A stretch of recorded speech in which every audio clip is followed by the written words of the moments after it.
C'est un parti qui est dans le déni, je l'ai toujours dit, c'est un parti qui est dans... Je ne pense pas que le Front National, je l'ai dit également, soit si extrémiste que ce parti. Ce parti ne reconnaît rien. Quand ils étaient tous FCBE, c'est la même chose. Hein, ils sont dans le jusqu'au boutisme, hein, antidémocratique, j'estime. C'est un jusqu'au boutisme d'affrontement. C'est un jusqu'au boutisme négatif. Évidemment, je ne sais pas si c'est un jusqu'au boutisme positif, mais celui-là est extrêmement négatif. Et vous voyez, je suis de ceux qui pensent que ce parti, en tout cas, réuni autour de qui vous voyez, est prêt à appeler les populations à la révolte, à la rébellion contre l'État. Parce que, non, c'est justement, mais suivez mon regard, c'est pas, le parti n'est pas à sa première forfaiture. Le parti l'a toujours fait. Mais vous voyez, on est dans un pays où, quelqu'un a dit, mais c'est un pays de pagaille. Mais c'est pas un pays de pagaille. Mais, il y a des choses, quand certains le disent, mais on leur demandera des comptes. Hein, c'est ça le problème. Sinon, c'est eux qui défendent, ils jouissent de leur liberté, mais ils trouvent qu'il n'y a pas d'acquis démocratique. Ils sont au Parlement, quand ils utilisent leur minorité de blocage pour bloquer, ils trouvent que la démocratie est en marche. Et lorsque les jeux démocratiques fonctionnent et qu'ils n'ont pas gain de cause alors qu'ils savent qu'ils sont minorités, là, ils trouvent que la démocratie est en danger, il n'y a pas d'état de droit. C'est un parti qui n'a pas d'avenir. C'est un parti dont la mort est programmée parce que ce parti n'impacte rien, ne propose rien, ne met rien sur la table, donc ne propose rien. Et donc, un parti dont les populations n'ont rien à attendre, un parti voué à l'échec. Et je pense que l'échec ne doit pas être très loin parce que quand ils ont été au Parlement, beaucoup ont rêvé qu'il y ait d'alternatives, qu'il y ait des propositions concrètes. Mais dites-moi, depuis février 2023, la proposition concrète que le parti a pu faire, si ce n'est pas libérer les prisonniers, et faire si... Dialogue politique. Un déni à la démocratie. Lorsqu'il l'a voté, elle est appliquée. Il appartient, quand ils ont rejeté la révision de la Constitution, pourquoi ils ne demandent pas que le Parlement ramène encore le sujet? Pourquoi on ne demande pas qu'on fasse encore une relecture de cette proposition de loi? Et pourquoi ils pensent que le code électoral a besoin d'une révision? C'est comme je l'ai dit. D'ailleurs, vous voyez, comme les choses ne tombent pas, il y a deux faits sur lesquels vous allez voir que comme c'est un parti qui est dans le déni autour de son leader. En 2019, lorsqu'il était question d'aller aux élections avec le quitus, avec le certificat de conformité, ce qui est tellement logique et compréhensible pour qui connaît un peu, qui sait lire le droit public, notamment en matière donc de normes. Mais à partir du moment où notre constitution est claire en disant que les décisions de la Cour constitutionnelle ne sont susceptibles d'aucun recours, ça veut dire que même si la Cour se trompe, on doit y aller. Donc il n'y a pas un individu qui veut dire la Cour s'est trompée, moi je ne me conforme pas. Ça ne dit pas. Or, c'est ce qui s'est passé en 2019. Et ils ont fait. Le président Talon a ouvert le jeu en disant bon, on pourrait aller, on pourrait trouver un mécanisme pour pouvoir nous entendre si le Parlement le faisait. Le président Ngoudi a été mandaté. Il y a eu le comité paritaire qui ont remis en cause Boniaï et les siens. Boniaï et les siens.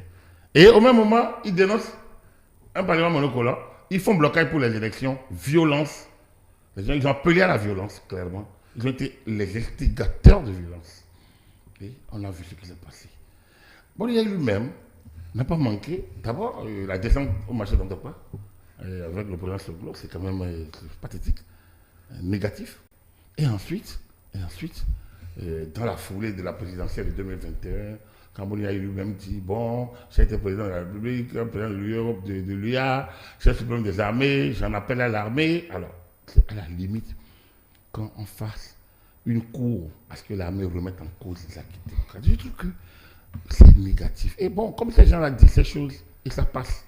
Bon, on a l'impression qu'on peut le dire impunément. Or, c'est contre l'esprit de la Constitution de 1990 à laquelle tout le monde semble s'accrocher. Je trouve que, comme je l'ai dit, ce parti n'a pas d'avenir. Et il est évident, n'ayant rien à proposer, il est voué à l'échec et son échec n'est pas loin.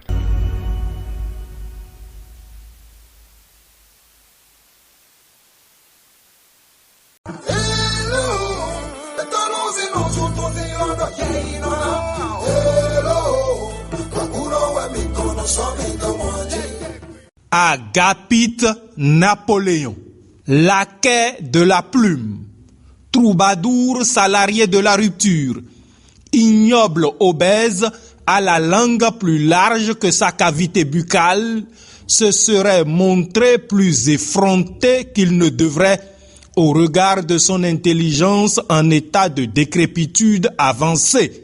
L'insolence est une chose réservée aux gens brillants, ce qu'il est loin d'être. Ce journaleux stipendié s'en est ouvertement pris aux patriotes, aux exilés et aux otages politiques qu'il traite de fuyards et de repris de justice. Si le journalisme était un asile de fous, ce gredin en aurait été le premier pensionnaire. N'eût été la nécessité d'honorer nos travailleurs en un jour si spécial, je me serais exclusivement occupé de son cas. En attendant, suivez sur ESAE TV le débat dans lequel il fait étalage de ses inepties. J'y reviendrai prochainement dans une réplique magistrale. Lundi 1er mai 2023, fête du travail en République du Bénin, seul pays d'Afrique où le travail fuit le travailleur. Un travailleur béninois orphelin de son gagne-pain, gisant sans défense dans une précarité qui fait de lui une bête de somme exploité pour les besoins d'un profit auquel il ne goûtera jamais. Travailleurs de la terre, les producteurs agricoles en sont désormais réduits au suicide, coupables de vouloir le meilleur prix pour leurs produits. Pour seule réponse, ils n'ont eu que de profondes tranchées creusées pour les retenir à l'intérieur d'un pays, le Bénin, où un seul homme s'est arrogé le droit de fixer le prix de tout, y compris des vies humaines. Celle de Dame Amoussou Prudence, par exemple. Je me refuse à garder d'elle l'image de la mère de famille agonisante, à terre dans son propre sang. Je choisis de me souvenir d'elle comme cette belle femme souriante, partie trop tôt, certes, mais désormais heureuse auprès de nos ancêtres à qui, j'en suis sûr, elle n'a pas manqué de dire ce qu'est devenu le Bénin, une tyrannie où on tue, on exile, on emprisonne et on vole à l'ombre d'un État devenu prédateur. État prédateur justement. En ce 1er mai, je veux dire à la CSTB toute mon admiration.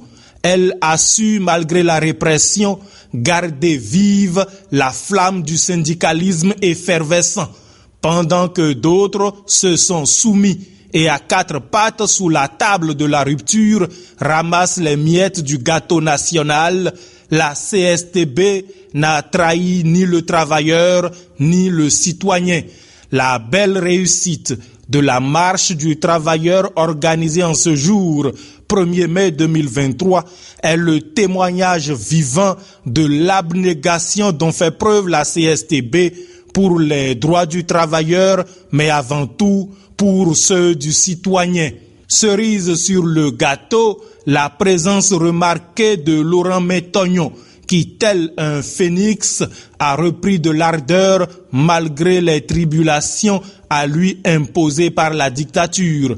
J'ai une pensée émue pour tous les anciens travailleurs de l'ex-Cajaf Common SA, pour tous les anciens salariés de l'ex-Soleil FM et de l'ex-Sika TV, plus de 5000 emplois directs et indirects, tous sacrifiés sur l'autel de la haine contre un homme. Sébastien Germain Adjavon, capitaine d'industrie prolifique et digne fils de la République du Bénin, aujourd'hui créateur d'emplois dans d'autres pays africains. Merci à Monsieur Rufin Zomanroun, qui, suite à ma chronique sur les difficultés en milieu carcéral, aurait eu à l'endroit de certains détenus un geste d'humanité qui l'honore. À mes frères de lutte, Amis Draman, Rémi Nyambakpo, Julien Kandé-Kansou, à leur groupe et entourage respectifs. Je veux dire merci pour leurs bons mots. Ils m'ont ému. Vous, moi et tous les autres, nous n'avons qu'une seule mission. Sauver la liberté. Et la liberté sauvera le reste. 1er mai 2023. Guillaume Athanase Patrice Talon fête, selon son acte de naissance, une année de plus. Qu'ai-je à lui dire? Rien. Mais à ses 2 enfants, Lionel et Karen, je veux souhaiter une très longue vie pour voir de leurs yeux ce que peut être le Bénin sans la haine de l'autre et l'esprit de vengeance. Quant à vous, Monsieur le Président, joyeux anniversaire, santé et sagesse surtout. Pour la paix du cœur, je crains qu'il ne soit déjà trop tard. C'était moi, Rumvi. Mono